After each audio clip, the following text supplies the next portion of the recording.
Welcome into the San Francisco 49ers Report. I'm Chase Senior, and as always, no matter where you are, how you're tuned in, we appreciate all of you, the faithful, for making today's show a part of your day. On the rundown for today's 49ers Report, Niners cut candidates. 5 players San Francisco could cut to clear up some cap space going into NFL free agency. Before we begin, this is the largest independently run Niners channel right here on YouTube, and this is how we've been able to grow our own Niner empire inside the walls of Chat Sports, because we give you coverage that's entertaining, informative, and insightful. So if you're looking for daily videos on the Niners, which includes Niners news and analysis, breaking news coverage, Niners draft content, 49ers free agency intel, watch parties during the season, couple of live shows per week as well, hit that sub button. Let's get to 132,000 subscribers right here on the show.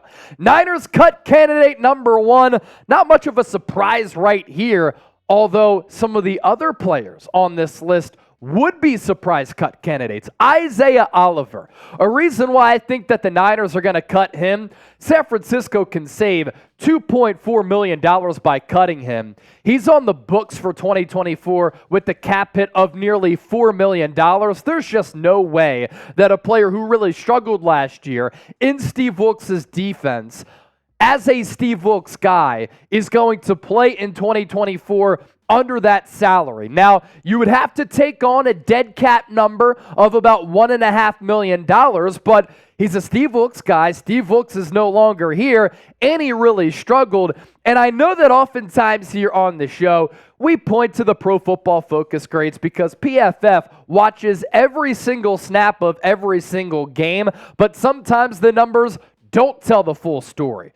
Like Isaiah Oliver's Pro Football Focus grades. I don't know how he has a coverage grade of 70.9 in 2023 when we saw the lapses in coverage, him getting beat, and how before he got benched going into the bye, he was one of the worst corners in the entire NFL. Overall grade in 2023 of 67.6. Run defense grade of 59.8. I actually thought he played decent against the run, making some plays behind the line of scrimmage. Talk about the coverage numbers, but this is really the full story.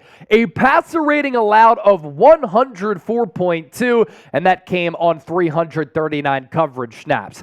If this is it for Isaiah Oliver's career in the Bay, we're going to remember him as a player who stunk in coverage. And coming out of the bye week, Kyle Shanahan, Steve Wilks benched him so that Deommodore Lenoir could move from outside corner to the slot, Ambry Thomas to the outside, and after that, we saw this Niners defense play much better. Cut candidate number 2, this would come as a surprise because he's turned into a Niners legend since coming to the Bay. That's fullback Kyle Juszczyk, entering year 4 of what was a 5-year contract extension that he signed a few years ago. And he's entering year 4 of that $27 million extension, which at the time made him the highest paid fullback in the history of the NFL. He carries a cap hit of $7.58 million. And if the Niners were to cut Juszczyk, otherwise known as Juice, that would free up about $5 million in NFL free agency. There's just no way, considering all of the other needs on this Niners roster and how little production Kyle Juszczyk gives you, because he is important to what the Niners do, but doesn't give you a lot of production, how he can play and carry a cap hit of $7.58 million at that position of fullback. A contract restructure makes the most sense here. So I think that Juice is going to be back in 2024. His wife is going to continue to be able to make jackets for other players on this Niners team after she also landed that partnership with the NFL. Juszczyk is close with Kyle Shanahan. They're buddy-buddy. And Juszczyk is a Kyle Shanahan guy. He plays an important role. Lead blocker.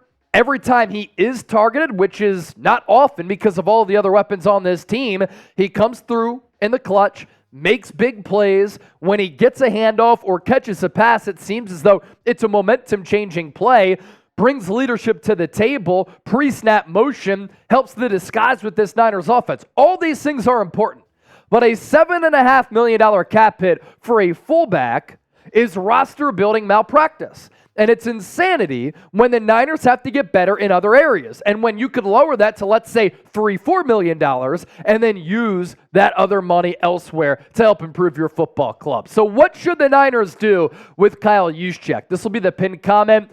And this is today's poll question here. R for restructure, C for cut. Join the conversation down below in the comment section and let us know how you feel about that particular move. 3 more cut candidates to get to, but first, today's show is sponsored by Prize Picks, the largest independently run daily fantasy sports app in North America, and they have the best deal that any DFS app has to offer. What is it, Chase? Yeah, I got you. A $100 deposit match, prizepicks.com/CLNS. Use the code CLNS. Prize Picks makes daily fantasy sports easy, and coming out of the All-Star break for the NBA All-Star Weekend outside of the three-point contest was a disaster. We have some great picks that we absolutely love here for the remainder of the NBA season, like this one. Nikola Jokic, more than a half, 30-plus point games. Yeah, we're going more on that. Shai Gilgeous-Alexander, more than 2.5 40-plus point games from here on out until the end of the year. And then more than 9.5 double-doubles for LeBron James as the Lakers look to make that playoff push. Daily fantasy sports made easy. Pick 2 or more players. Now that Major League Baseball is about to be back, pitchers and catchers reporting to Florida and Arizona, you can combine sports. PrizePicks.com/CLNS. Cut candidate number 3, Colton McKivitz, right tackle. And for the San Francisco 49ers, offensive line continues to be an issue. And for the Niners moving forward, this is an area they must and have to address. The Niners gave McKivitz, knowing that he was going to be a starting right tackle in 2023, a 2-year, $4.5 million contract extension. And the Niners paid for trying to get away and get by with being cheap at the right tackle spot because McKivitz all year was awful. And we talked about this going into 2023. He is not a starting right tackle for a team that has Super Bowl aspirations. The Niners here would save nearly $2 million if they cut Colton McKivitz. They would have to inherit a dead cap charge of $584,000. A contract restructure here makes some sense as well.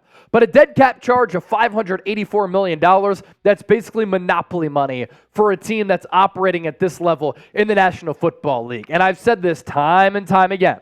I've talked about this over the last couple of years. It is time for the San Francisco 49ers to take offensive line more seriously.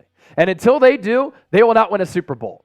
What's happened in 2 deep playoff runs the last 2 years? Philadelphia Eagles, expose them. Kansas City Chiefs, expose them. Right guard, right tackle, they need to be addressed this offseason for the Niners. And if it's not, they're just not going to be able to hoist that 6th Lombardi trophy. And McKivitz in the regular season wasn't good. In the playoffs, guess what? He was even worse. Overall Pro Football Focus grade of 63.1. A pass blocking grade of 65.9. A run blocking grade of 56.7. He gave up 12 pressures in 3 playoff games, 205 total snaps. Cut candidate number 4, let's go to Dre Greenlaw here. This is a tricky situation because Greenlaw is coming off that torn Achilles. So there are a couple of things that come into play if the Niners were to move on from their enforcer, which I don't want to see happen because I think Greenlaw is a really special player. Releasing him prior to April 1st, this would come after the heat and the height of free agency, would save the Niners $6.8 million, so nearly $7 million on the books. There is a $2.1 million injury protection clause, which would not hit the Niners cap until after the 2024 season.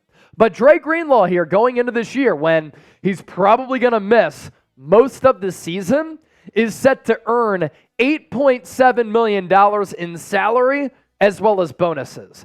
And to have to pay that much money for a player who's really important to your defense, who the Niners really missed once he went out in the Super Bowl because Oren Burks really struggled in coverage, but you're giving him $8.7 million when he's most likely not going to play for all of, if not most of, 2024. There's going to have to be some financial gymnastics that come into play here. The Greenlaw injury makes things shaky. He's a great player, but that's a lot of money if he doesn't play, to summarize things. And his numbers in 2023 were very good. In the playoffs, he was even better than the numbers on your screen right here. 120 tackles, 4 pass breakups, 5 tackles for loss, overall PFF grade of nearly 70, run defense grade of 70.9, a coverage grade of 72.1. And part of the reason why the Niners really struggled after he went out in the Super Bowl, Travis Kelce had 1 catch for 1 yard in the first half.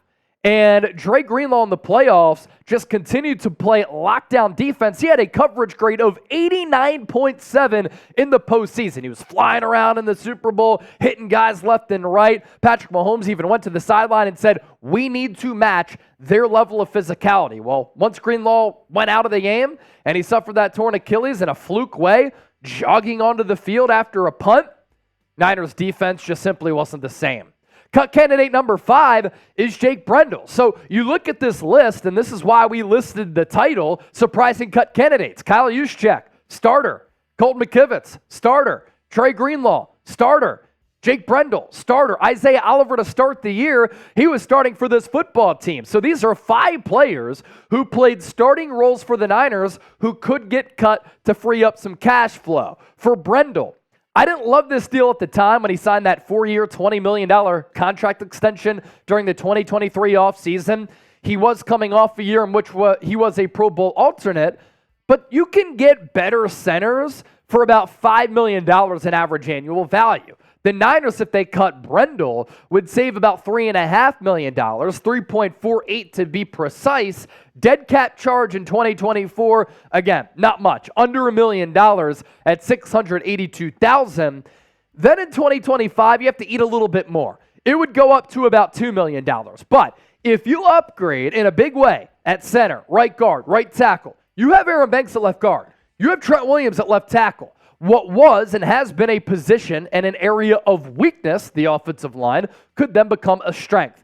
And I think that you can get a little bit stronger than Jake Brendel at center. He was a Pro Bowl alternate in 2022. Great for him. But before that, he was an NFL journeyman for a reason. And I think that there are better centers available that you can get in free agency as well as in the draft. And when you have a pass blocking grade of 42.3, and when Chris Jones can kind of just throw you to the side like he did at moments in the Super Bowl to some of the interior offensive linemen for San Francisco, and they can get 11 pressures on Brock Purdy, 9 of them unblocked, that is an issue. Overall grade of 63.9, so that's below league average. Really good with his run blocking skills. 29 pressures given up, though, right through the heart of that Niners offensive line. You have a young quarterback who you're trying to protect. And if the quarterback is dropping back and the pocket is muddied right in his grill, that's not ideal for Brock Purdy. So which player do the Niners need to cut? We talked about 5 right here. You can go elsewhere off of this list if you so please. Let me know by dropping a name down below in the comment section. And don't forget to subscribe.